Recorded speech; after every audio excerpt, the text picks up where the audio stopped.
আপনি কখনো পাখিদের দেখেছেন? যেভাবে মানুষ তার সন্তানকে জন্ম দেয়, পাখিরাও সন্তানদের জন্ম দেয়। আর যেই তার সন্তান এই সংসারে প্রবেশ করে, সেই পাখি তাকে আগলে রাখে, তার যত্ন করে, ওর জন্য বাসা বানায়, ওর জন্য দূর কোথাও থেকে খাবার নিয়ে আসে, নিজের ঠোঁট দিয়ে ওর মুখে খাবার খাইয়ে দেয়, সবকিছু করে। কিন্তু একটা কাজ পাখি করে, কিন্তু মানুষ কখনোই করে না। যখন পাখি মনে করে যে তার সন্তান বড় হয়ে গেছে, ওকে এবার ওরা শিখতে হবে, নিজেকেই আত্মরক্ষা শিখতে হবে, নিজের খাবার নিজেই খুঁজে আনতে হবে, তো সেই পাখি তার সন্তানকে বাসা থেকে বের করে দেয়। তারপর সেই পাখির সন্তান নিজে উড়তে শেখে, আত্মরক্ষা করতে শেখে এবং আস্তে আস্তে সে আত্মনির্ভর হয়ে ওঠে। কিন্তু মানুষ কি তার সন্তানের সাথে এটাই করে? কখনোই নয়। মানুষ তার সন্তানকে নিজের সাথে বেঁধে রাখে, সব সময় তার লালন পালনের, তার দেখাশোনার ব্যবস্থা করে রাখে, আর এটাই ভাবেন যে আমি হলাম ওর পালনকর্তা, ওর খেয়াল রাখা তো আমার কর্তব্য। কিন্তু না, এই কাজ করতে করতে উনি আস্তে আস্তে নিজেরই সন্তানের শত্রু হয়ে ওঠেন, তার বিকাশের শত্রু হয়ে ওঠেন। তাই যখন সন্তান বড় হবে তখন অবশ্যই ভালোবাসুন, কিন্তু পাখির মতো কঠোর হওয়াও প্রয়োজনীয়, তবেই তার বিকাশ হবে। ওকে নিজের কষ্ট নিজেকেই সহ্য করতে দিন, শিখতে দিন জীবনের অনুভূতি কেমন, তবেই তার বিকাশ হবে। নয়তো সেই সন্তান আজীবন আপনার জন্য বোঝা হয়ে থাকবে, আর আপনি তার বিকাশের পথে আজীবন বাধা হয়ে থাকবেন। আর আমার মনে হয় না আপনি সেটা চাইবেন, তাই তো? আসুন আমার সাথে ভালোবেসে বলুন রাধা রাধা। লক্ষ্য, পথ আর সাফল্য, এই তিনটেই একে অপরের সাথে জড়িত, কিন্তু অনেকবার মানুষ এদের ঠিকভাবে বুঝতে পারেন না।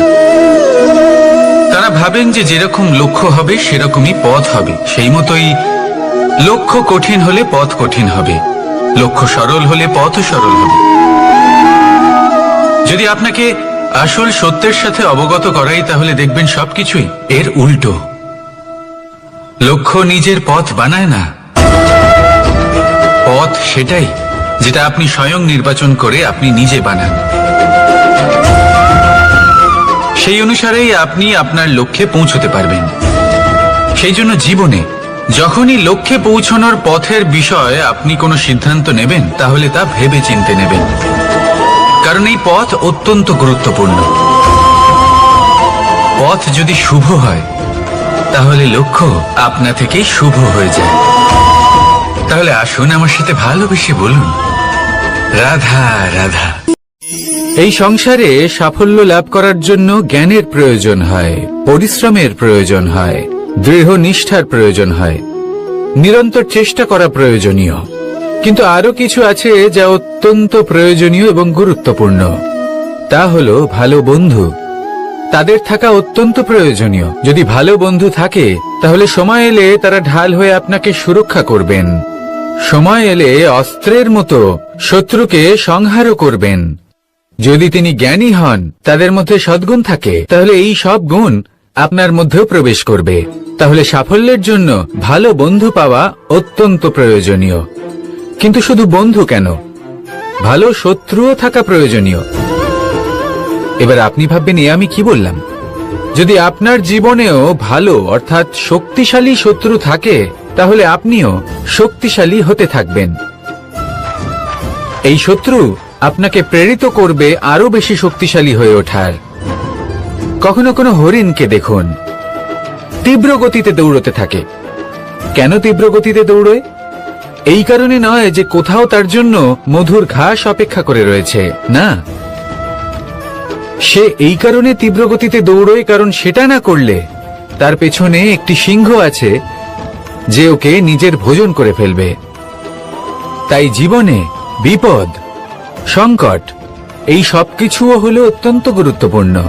তার সম্মুখীন হতে শিখুন আর আমার সাথে ভালোবেসে বলুন রাধা রাধা। ধৈর্য, এই ধৈর্য কি কোনো গুণ, কোনো অনুভূতি, কোনো দৃষ্টিভঙ্গি? আমার জন্য ধৈর্য এক বাহন। আপনি হয়তো ভাবছেন এই কেমন বাহন? বাহন তো ঘোড়া হতে পারে, হাতি হতে পারে, উটও হতে পারে, কিন্তু ধৈর্যকে বাহন বানানো মানে? চলুন আপনাকে একটা কথা বোঝাই। পৃথিবীতে এমন কোনো বাহন নেই যে তার আরোহীকে আছড়ে ফেলেনি। সেটা উট হোক বা হাতি হোক বা ঘোড়া হোক, চলতে চলতে কখনো নড়বড় করেই বসে। তারপর সেই আরোহী পরে কারোর পায়, তারপর পরে তার নিজের নজরে। কিন্তু ধৈর্যরূপী বাহন কখনো কাউকে ফেলে না, কখনো না। না সেই আরোহী কারোর পায়ে পড়ে, আর না তো নিজের নজরে। কারণ ধৈর্য আপনাকে বিবেক প্রদান করে, বিবেক আপনাকে পরিকল্পনায় সাহায্য করে, আর পরিকল্পনা প্রদান করে আপনাকে শক্তি, আপনার লক্ষ্যের দিকে অগ্রসর হওয়ার। বুঝলেন? ধৈর্যকে সঙ্গে রাখুন, নিজেকে আরো ধৈর্যশীল করে তুলুন।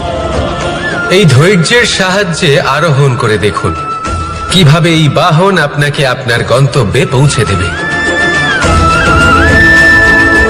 রাধা রাধা। সংসারে এমন একটা ভ্রান্ত ধারণা রয়েছে যে সবকিছু ভাগ্যের দ্বারা পাওয়া যায়, কিন্তু ভাগ্য, প্রারব্ধ এ তো সকলের জন্যই সমান হয়। এটা তো ব্যক্তির উপরে নির্ভরশীল হয়, তার আকাঙ্ক্ষার উপরে নির্ভরশীল হয়, বাসনার উপরে নির্ভরশীল হয়, স্বভাবের উপরে নির্ভরশীল হয় যে উনি সেটা নিয়ে কি করেন। দেখুন, এই প্রসাদ কিন্তু সকলকেই দেওয়া হয়, কিন্তু তা গ্রহণ করবেন কিভাবে সেটা ব্যক্তির উপরে নির্ভর করে। আপনাকে এক উদাহরণ দিই। যেমন ধরুন, দুজন মানুষকে আমি একটা করে মাটির ডেলা দিলাম, সেটা নিয়ে তারা কি করবেন? একজন মানুষ তার ছোট ছোট ডেলা বানাবেন আর পথযাত্রীদের ওপরে ছুঁড়ে মারবেন, হাসি ঠাট্টা করবেন, তাদের বস্ত্র নোংরা করে দেবেন, সেটাতেই উনি আনন্দ পাবেন। অন্যদিকে দ্বিতীয় ব্যক্তি সেই মাটির ডেলা দিয়েই নিজের জন্য একটা কুঁড়ে ঘর বানাবেন। সেই কুঁড়ে ঘর যা রোদেতে, বৃষ্টিতে, ঝড়ে তাকে সুরক্ষিত রাখবে। অনুভূতি, এই অনুভূতি বদলাতে শিখুন। এই অনুভূতি অত্যন্ত গুরুত্বপূর্ণ। ভালোবাসাতেও এই অনুভূতি হলো অত্যন্ত গুরুত্বপূর্ণ। ভালোবাসা সে বন্ধুর সাথে হোক, মা বাবার সাথে হোক, ভাই বোনের সাথে হোক, স্ত্রীর সাথে হোক, যে কারোর সাথে হোক। মনে রাখবেন, এই হলো সেই অনুভূতি যা আপনার ভাগ্য নির্ধারণ করে থাকে। তাহলে আসুন আমার সাথে প্রেমের অনুভূতি নিয়ে বলুন, রাধা রাধা। শক্তি এক অত্যন্ত বিচিত্র বস্তু, বা বলতে পারেন অনুভূতি। পিতা সবসময় চান যেন তিনি তার শক্তি পুত্রকে সঁপে দিতে। আসুন আপনাকে সহজে বোঝাই। যদি আপনি সুপাত্র হন আর আপনাকে শক্তি দেওয়া হয়, তাহলে আপনি সেই শক্তির গুরুত্ব বুঝবেন, কোথায় সেই শক্তি প্রয়োগ করা উচিত সেটা বুঝবেন। আর এটা যেহেতু অর্জন করা শক্তি হবে, সেই শক্তির অপব্যবহার হবে না। কিন্তু যদি এই আপনি কুপাত্র হন আর যদি আপনাকে এই শক্তি দেওয়া হয়, তাহলে কি হবে? দেখতে গেলে এই শক্তি আপনি দান হিসেবে পেয়েছেন, তাই না আপনি এই শক্তির গুরুত্ব বুঝবেন আর না এর প্রয়োগ আপনি জানবেন। তার অপব্যবহার হওয়া সুনিশ্চিত। তাই যদি আপনি কোনো শক্তি অর্জন করতে চান, তাহলে আগে তার যোগ্য হয়ে উঠুন। পুত্র নয়, পাত্র হয়ে উঠুন। আর আমার সাথে ভালোবেসে বলুন, রাধা রাধা। কথায় আছে, প্রত্যেক পুত্র তার পিতার প্রতিচ্ছবি হয়, আর সমস্ত প্রতিচ্ছবি চায় যেন সে তার অস্তিত্ব প্রাপ্ত করতে পারে। পুত্র চায় সে যেন তার পিতার মতো হয়, বা কখনো কখনো তার থেকেও শ্রেষ্ঠ হয়। সেটা কোনো অনুচিত ব্যাপার নয়। অনুচিত তখন হয় যখন পুত্র নিজের পিতার মতো হবার স্বপ্ন পূরণ করতে গিয়ে বা তার থেকেও শ্রেষ্ঠ হওয়ার স্বপ্ন পূরণে অনুচিত পথের আশ্রয় নেয়। কারণ তারপরে সে তার পিতার গুণগুলি আত্মসাৎ করতে চায় না। সে শুধুই এটা চায় যে সংসারের চোখে যেন আমি শ্রেষ্ঠ প্রমাণিত হই। এটা অনুচিত। সংসারে এমন অনেক মানুষ আছেন যারা এই কারণে শ্রেষ্ঠ হবার চেষ্টা করেন যাতে তার পরিবারের, তার পিতার সম্মান বৃদ্ধি পায়। এমনও মানুষ থাকেন, আর এটাই হলো পার্থক্য উদ্দেশ্যের। মনে রাখবেন, যদি আপনার উদ্দেশ্য শুভ হয় তাহলে পথও শুভ হবে। যদি আপনার উদ্দেশ্য অশুভ হয় তাহলে পথও অশুভ হবে।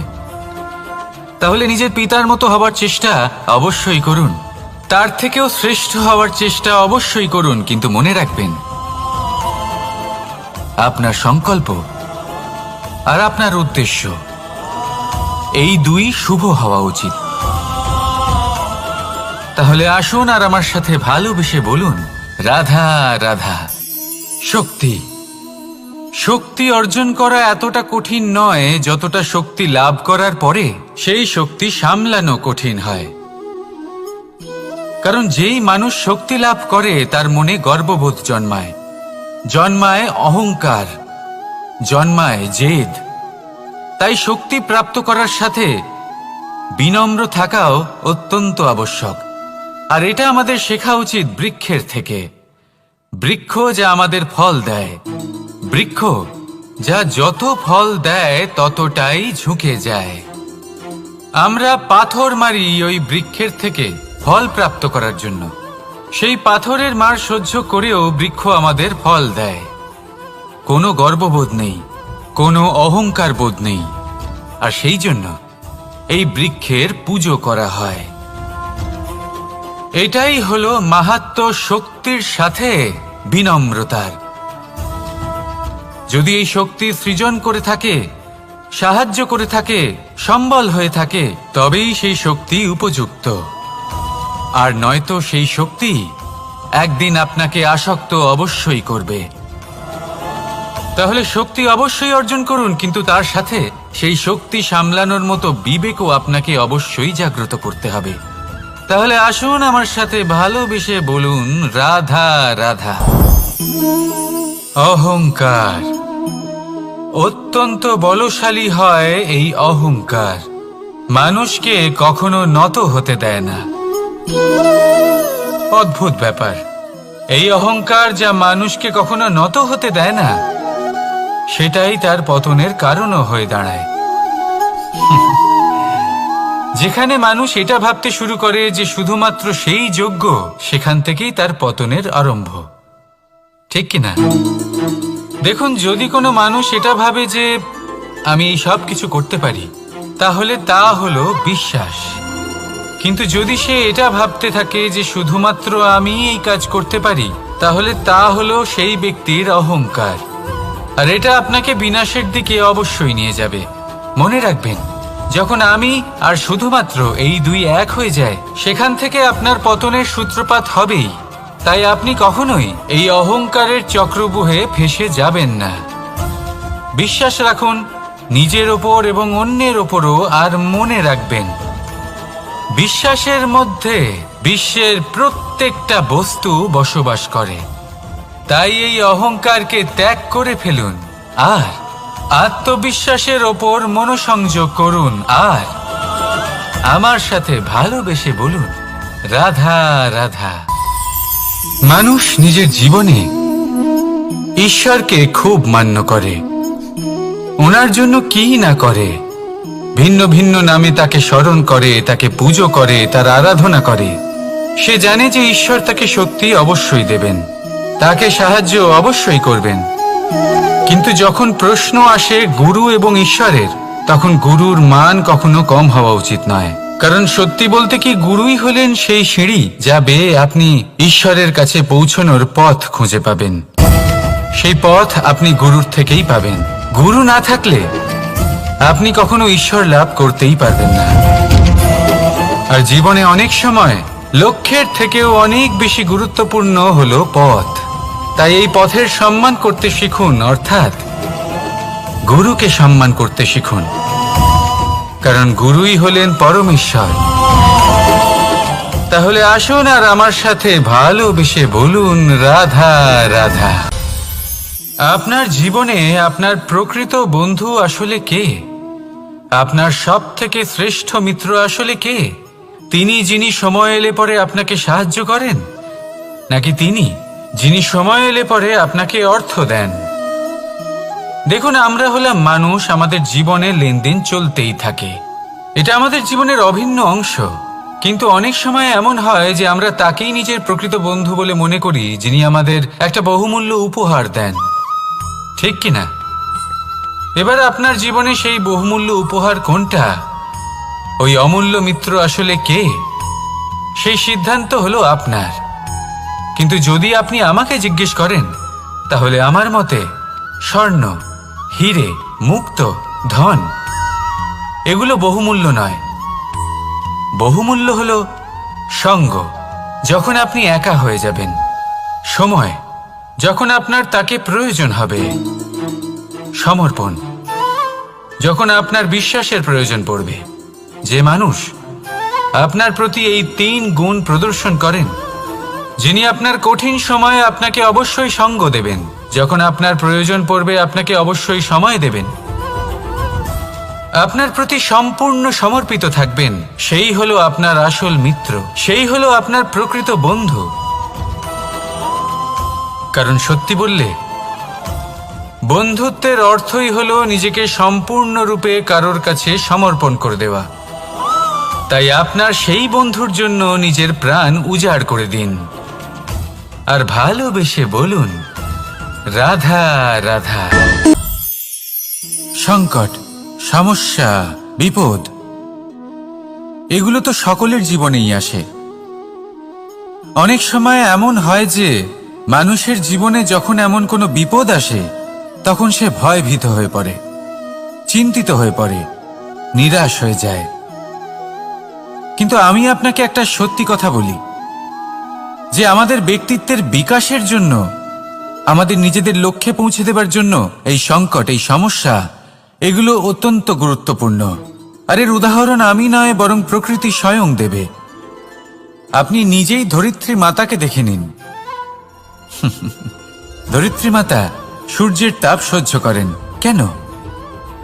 যাতে পৃথিবীতে যে জল রয়েছে তা বাষ্পে পরিণত হয়ে ওপরে উঠে মেঘ হয়, আর পৃথিবীতে বর্ষা হয়ে ফিরতে পারে, নতুন জীবন দান করে। আর অন্যদিকে পাতা ঝরার মরশুমে কোনো বৃক্ষকে দেখুন, পাতা ঝরার মরশুমে সমস্ত পাতা ঝরে যায়, তারপরে সেই গাছে নবনির্মাণ হয়, নতুন পাতা জন্মায়, সেই গাছ আবার ভরে ওঠে, সবুজে সবুজ হয়ে ওঠে। সেইভাবেই আপনার জীবনেও সংকট এবং সমস্যা এগুলো তো আসতেই থাকবে, কিন্তু আপনার এগুলিকে ভয় পেলে চলবে না, পিছু হটলে চলবে না, নিরাশ হলে চলবে না, বরং দৃঢ়তার সাথে, সাহসের সাথে তার সম্মুখীন হতে হবে। যদি আপনি এটা করতে শিখে যান, তাহলে আপনি দেখবেন যে এই সমস্যা, এই সংকট, এই বিপদ আপনাকে শক্তি প্রদান করবে। আসুন আমার সাথে ভালোবেসে বলুন, রাধা রাধা। প্রকাশ কার মধ্যে থাকে? সূর্য। শীতলতা কার মধ্যে থাকে? চন্দ্রমার মধ্যে। এবার যদি সূর্যের মধ্যে প্রকাশ না থাকে কি হবে? অন্ধকার। যদি চন্দ্রমার মধ্যে শীতলতা না থাকে তাহলে কি হবে?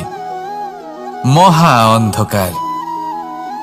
সবকিছু অন্তরে আছে, শুভভাব আর সত্যতা প্রত্যেকটা মানুষের অন্তরের মধ্যে থাকবেই থাকবে। যদি এটা না থাকে তাহলে জেনে রাখুন কিছুই নেই। যেমন একটা প্রদীপ যা জ্বলছে, যা প্রকাশ দিচ্ছে, অন্ধকারে আমাদের পথ প্রদর্শন করছে। কেন জ্বলে? কারণ ওর মধ্যে একটা সলতে আছে যা জ্বলছে। সলতে কেন জ্বলে? কারণ তার ভিতর ঘি আছে যা ওই সলতেকে জ্বলতে সাহায্য করে। সবকিছুই আমাদের মনের ভিতরেই রয়েছে, ভালো ভাব এবং সততাও। এই নিয়েই কর্ম করতে থাকুন আর জীবনের সামনে এগোতে থাকুন। সমস্ত জীবন আলোকিত হয়ে উঠবে। আসুন আর আমার সাথে ভালোবেসে বলুন, রাধা রাধা। কে পৌঁছানো অত্যন্ত কঠিন হয়। কেউ ভাবেন যে কেন এত কঠিন হয়, কেন এত কষ্ট করতে হয় লক্ষ্যে পৌঁছানোর জন্য। এই লক্ষ্য সরলভাবে কেন আমার কাছে চলে আসে না? চলুন আপনাকে একটা কথা বলি।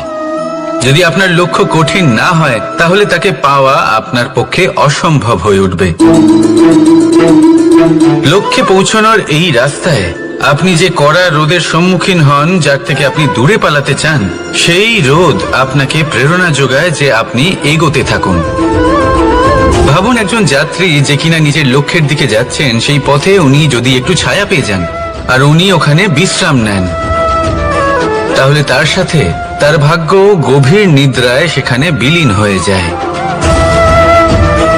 তাই এই পরিশ্রমের করা রোদের থেকে কখনো দূরে পালাবেন না। জীবনে শুধু সামনে এগোতে থাকুন দৃঢ়তার সাথে। আর লক্ষ্য সরল হোক, কঠিন হোক বা অত্যাধিক কঠিন হোক, একটা কথা মনে রাখবেন, যে জীবনের লক্ষ্যে পৌঁছতে পেরেছে সে লক্ষ্য প্রাপ্তির জন্য আফসোস কখনোই করে না।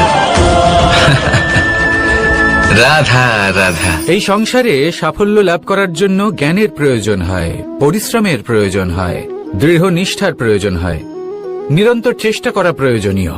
কিন্তু আরো কিছু আছে যা অত্যন্ত প্রয়োজনীয় এবং গুরুত্বপূর্ণ। তা হলো ভালো বন্ধু। তাদের থাকা অত্যন্ত প্রয়োজনীয়। যদি ভালো বন্ধু থাকে তাহলে সময় এলে তারা ঢাল হয়ে আপনাকে সুরক্ষা করবেন। সময় এলে অস্ত্রের মতো শত্রুকে সংহারও করবেন। যদি তিনি জ্ঞানী হন, তাদের মধ্যে সদ্গুণ থাকে, তাহলে এই সব গুণ আপনার মধ্যেও প্রবেশ করবে। তাহলে সাফল্যের জন্য ভালো বন্ধু পাওয়া অত্যন্ত প্রয়োজনীয়। কিন্তু শুধু বন্ধু কেন, ভালো শত্রুও থাকা প্রয়োজনীয়। এবার আপনি ভাববেন, এ আমি কি বললাম?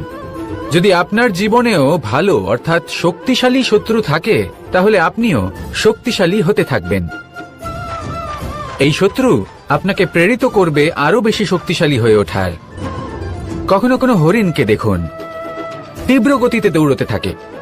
কেন তীব্র গতিতে দৌড়য়? এই কারণে নয় যে কোথাও তার জন্য মধুর ঘাস অপেক্ষা করে রয়েছে, না। সে এই কারণে তীব্র গতিতে দৌড়য় কারণ সেটা না করলে তার পেছনে একটি সিংহ আছে যে ওকে নিজের ভোজন করে ফেলবে। তাই জীবনে বিপদ, সংকট, এই সবকিছুও হলো অত্যন্ত গুরুত্বপূর্ণ। তার সম্মুখীন হতে শিখুন আর আমার সাথে ভালোবেসে বলুন, রাধা। লক্ষ্যে পৌঁছানো অত্যন্ত কঠিন হয়। কেউ ভাবেন যে কেন এত কঠিন হয়, কেন এত কষ্ট করতে হয় লক্ষ্যে পৌঁছানোর জন্য। এই লক্ষ্য সরলভাবে কেন আমার কাছে চলে আসে না?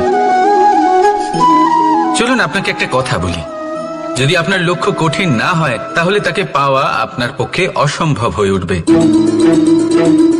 লক্ষ্যে পৌঁছানোর এই রাস্তায় আপনি যে কড়া রোদের সম্মুখীন হন, যার থেকে আপনি দূরে পালাতে চান, সেই রোদ আপনাকে প্রেরণা যোগায় যে আপনি এগোতে থাকুন।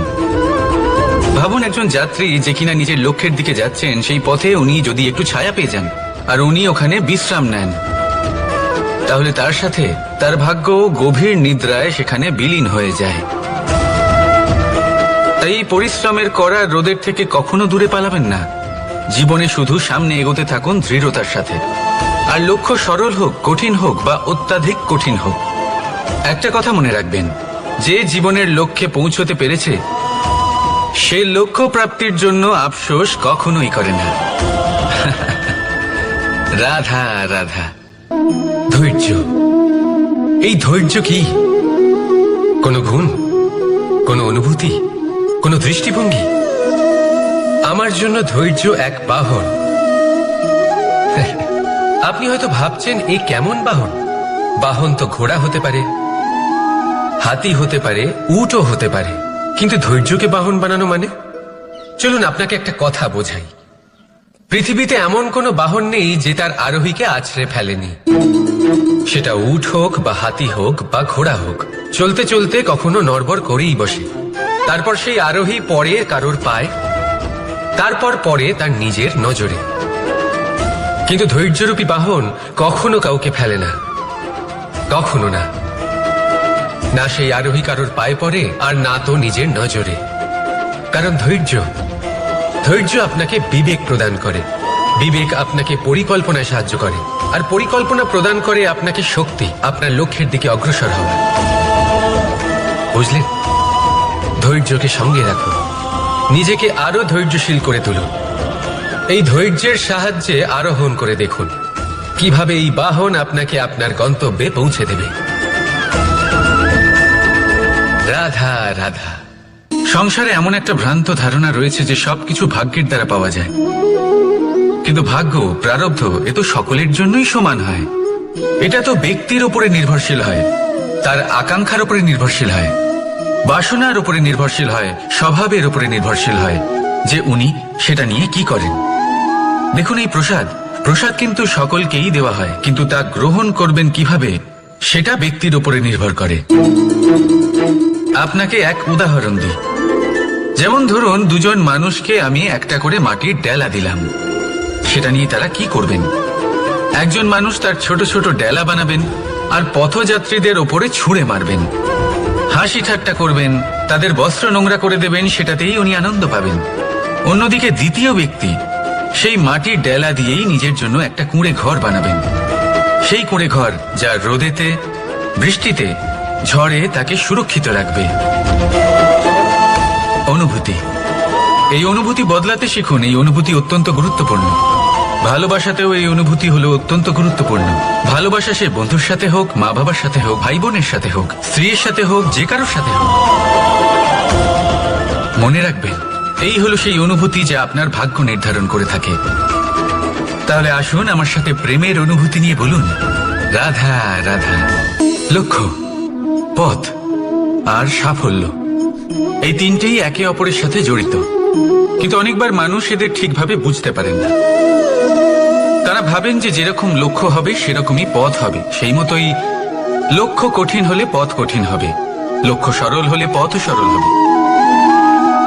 যদি আপনাকে আসল সত্যের সাথে অবগত করাই, তাহলে দেখবেন সবকিছুই এর উল্টো।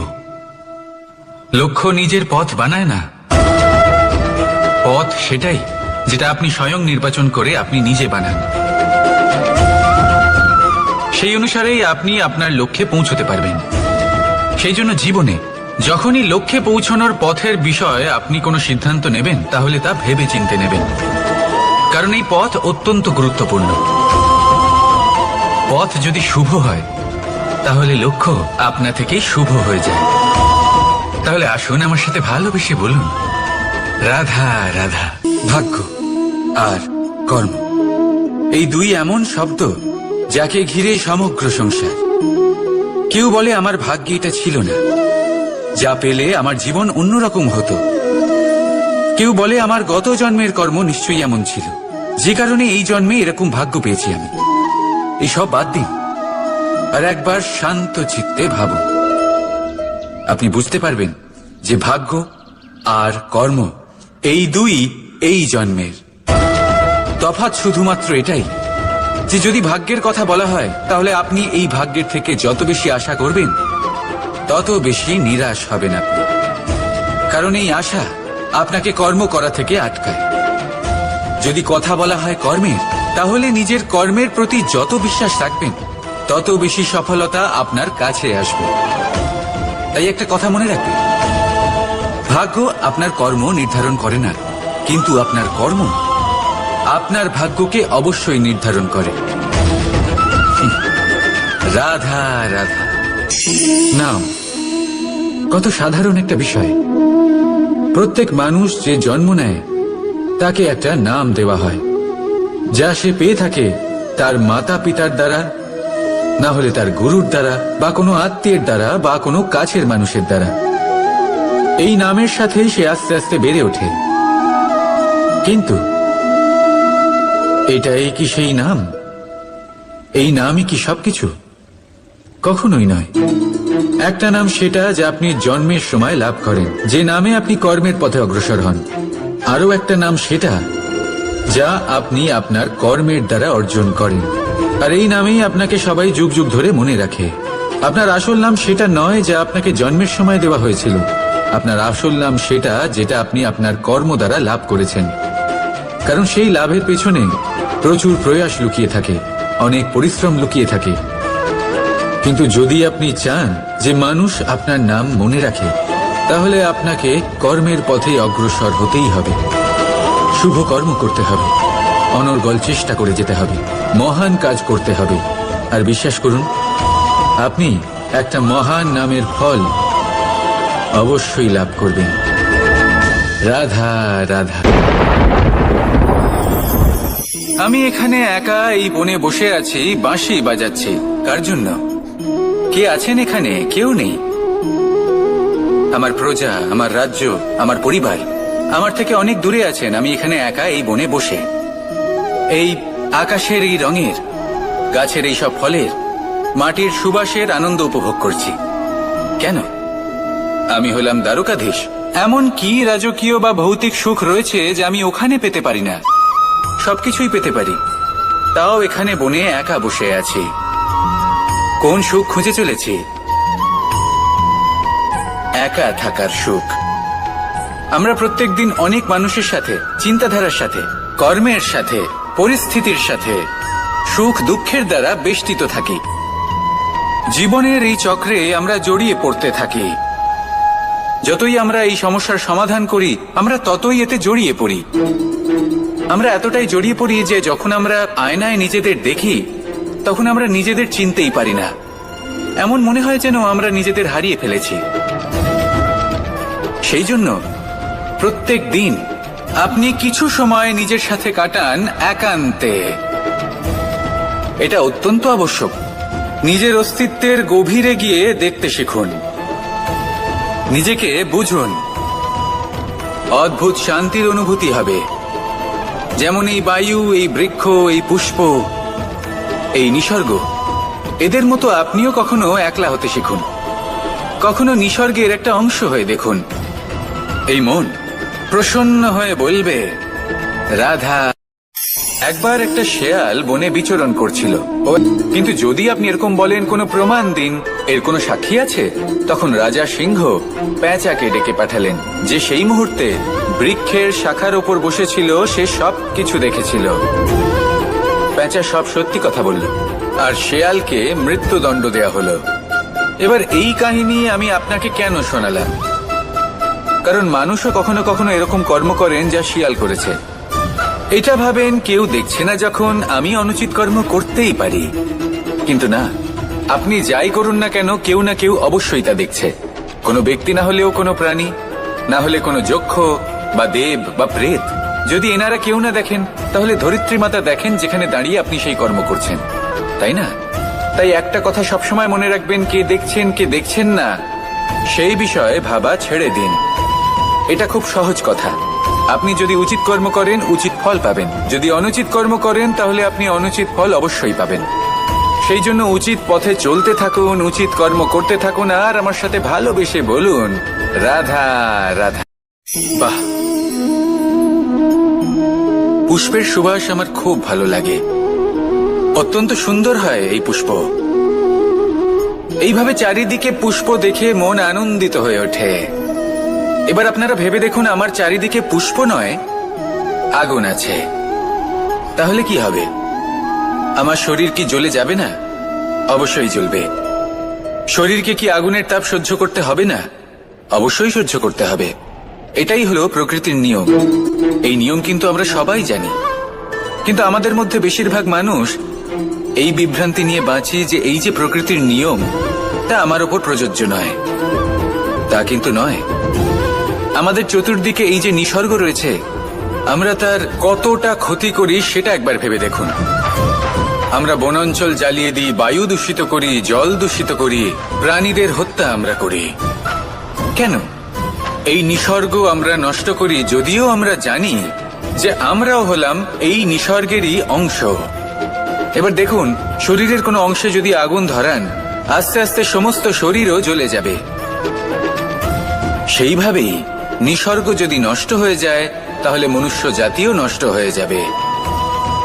তাই এই যে নিসর্গ আপনি দেখছেন, এই পুষ্প, এই বৃক্ষ, বায়ু, জল, এদের সকলকে রক্ষা করুন, নষ্ট নয়। মনে রাখবেন, যদি নিসর্গ থাকে মানুষ থাকবে, যদি নিসর্গ থাকে তাহলেই জীবন থাকবে। আসুন আমার সাথে ভালোবেসে বলুন, রাধা রাধা। কারই না পছন্দ বলুন তো? অত্যন্ত সুস্বাদু হয় এই মধু, মিষ্টি খেতে হয় এবং তা শক্তিও প্রদান করে। এবং প্রত্যেকটি মিষ্টি পদার্থের মতোই এতেও খুব তাড়াতাড়ি পিঁপড়ে ধরে যায়। অন্যদিকে যদি নুনকে দেখি, তাহলে বছরের পর বছর রাখলেও এতে পিঁপড়ে ধরে না। এবার যদি কথা বলি বন্ধুত্বের, তাহলে বন্ধুত্ব নুনের মতো হওয়া উচিত, মধুর মতো নয়। যারা সামনে এলে শুধুমাত্র মধুর মধুর কথা বলবে, পরে এতে পিঁপড়ে ধরে যাবে। এটা নুনের মতো হওয়া উচিত। প্রকৃত বন্ধু হলো সে যে সময় এলে পরে আপনার সামনে আপনার প্রকৃত সত্য তুলে ধরবে, তা সে যতই কঠিন হোক না কেন। আপনার দোষ, আপনার অপগুণ, আপনার খামতি আপনাকে বলতে পারবে, যাতে আপনি সেগুলো শুনে মেনে নিয়ে তারপর নিজেকে শুধরোতে পারেন। এটাই হলো প্রকৃত বন্ধুত্ব। কখনো নিজের জীবনের আশেপাশে মন দিয়ে দেখবেন, অনেক সময় এমন মানুষ থাকেন, অনেক বন্ধু থাকেন, যাদের দেখে আমাদের মনে হয় যে এনারা খুব কঠোর, এনাদের কথা খুব কটু। কিন্তু বেশিরভাগ এমন মানুষের মনটা যদি বুঝতে পারেন, তাহলে দেখবেন তাতে কোনো মালিন্য নেই। এনাদের মন অত্যন্ত পবিত্র হয়। যদি আপনার জীবনেও এমন কোনো ব্যক্তি থেকে থাকে, এমন বন্ধু থাকে, তাহলে তাদের আগলে রাখুন আর আমার সাথে ভালোবেসে বলুন, রাধা রাধা। যতক্ষণ আমরা এই সংসারে জীবিত, ততক্ষণ আমাদের সাথে সবকিছু থাকে। আমাদের ধন, সুখ স্বাচ্ছন্দ্য, আমাদের মিত্রগণ, আমাদের পরিবার, এই সমাজ, এই সবকিছু আমাদের সাথে থাকে। যেদিন আমরা এই সংসারকে ত্যাগ করব, এদের মধ্যে কেউ আমাদের সাথে যাবে না। না ধন, না স্বাচ্ছন্দ্য, না সম্পত্তি। এই সকল মানুষ, এই সমাজ, এরা শুধুমাত্রই শ্মশান পর্যন্ত আমাদের সাথে থাকতে পারবেন। তারপরে যদি আমাদের সাথে কিছু যেতে পারে, তাহলে তা শুধুই আমাদের ধর্ম। আর এই সংসারে আমরা নিজেদের যে সুনাম রেখে যাই, সেটা সম্ভব শুধুমাত্র কর্মের দ্বারা। সেই জন্য সংসারে যতদিন পর্যন্ত জীবিত আছেন, যদি কিছু অর্জন করতে চান, তাহলে ধর্ম অর্জন করুন, ধর্মের বিষয়ে স্পষ্টতা অর্জন করুন এবং কর্ম অর্জন করুন। এটাই হবে আপনার অতীত এবং এটাই হবে আপনার ভবিষ্যৎ, এবং এটাই সকলকে প্রেরণা প্রদান করবে। আসুন আমার সাথে ভালোবেসে বলুন, রাধা রাধা। কোনো যাত্রায় যাব বলে মনে করি, তখনই আমরা প্রস্তুত থাকি আসন্ন বিপদের জন্য বা সংকটের জন্য। যেমন যদি আমাদের মনে হয় যে আজকের পরিবেশ খুব ঠান্ডা হবে, তাহলে আমরা গরম বস্ত্র ধারণ করি বা সেটাকে সাথে নিয়ে যাই। যদি মনে হয় যে বৃষ্টি হতে পারে বা বৃষ্টি হয়ে চলেছে, আমরা দেখছি, তাহলে আমরা একটা ছাতা সাথে নিয়ে নিই। আমরা প্রস্তুত থাকতে চাই এবং এটাই উচিত, এবং সেই কারণেই আমরা যাত্রায় সাফল্য লাভ করি। কিন্তু যদি আমরা কথা বলি জীবনযাত্রা নিয়ে, যা কিনা সব থেকে বেশি গুরুত্বপূর্ণ, তাহলে তার জন্য আমরা পূর্ণরূপে প্রস্তুত থাকি না। আশেপাশের মানুষ, এই সমাজ, আমাদের সাথী, আমাদের মিত্ররা যে কোনো মুহূর্তে বদলে যেতে পারেন। সেই জন্য আমরা নিজেদেরকে কখনো সাবধান করি না, কখনোই নিজেদের প্রস্তুত করি না। আমাদের এটা কখনোই মনে হয় না যে এরকম হতে পারে, আর সেই কারণেই শেষে গিয়ে আমরা অত্যন্ত দুঃখ পাই। একটা অমূল্য শিক্ষা আছে যেটা আমাদের লাভ করা উচিত, সতর্ক থাকা উচিত। এই জীবনযাত্রার জন্য শুধুমাত্র এই পরিবেশের বিষয়ে তথ্য সংগ্রহ করা বা তাকে অনুমান করা, এটুকু হলেই চলবে না। আমাদের আশেপাশের মানুষজনকে দেখতে হবে, তাদের স্বভাব পরিস্থিতির ওপর নজর রাখতে হবে। যখন তারা রং পাল্টাচ্ছেন, নজর রাখতে হবে, তা অত্যন্ত আবশ্যক। পরিবর্তন আপনার জীবনে অবশ্যম্ভাবী, সঠিকভাবে তার সম্মুখীন হন। আসুন আমার সাথে ভালোবেসে বলুন, রাধা। এই সংসারের সব থেকে বড় সুখ কি? কেউ বলবেন নিজের লক্ষ্য প্রাপ্ত করা, কেউ বলবেন ধন উপার্জন করা, কেউ বলবেন নিদ্রাই সব থেকে বড় সুখ, কেউ বলবেন রাজ্য লাভ করা, আবার কেউ বলবেন করা। কখনো কাউকে সেবা করে দেখুন। এই সেবা দ্বারা অন্য কোনো মানুষের আশীর্বাদ লাভ করাতেই সুখ রয়েছে। আপনার সেবা ভাব দ্বারা যখন কোনো মানুষ নিজের অন্তরাত্মা থেকে আপনাকে আশীর্বাদ করে, তার থেকে বড় সুখ আর কিছুই নেই। কারণ প্রত্যেক মানুষের মধ্যে ঈশ্বর বাস করেন। নরের সেবাই হলো নারায়ণের সেবা। নিষ্কাম সেবা করাই হলো সব থেকে বড় সুখ। তাই নিজের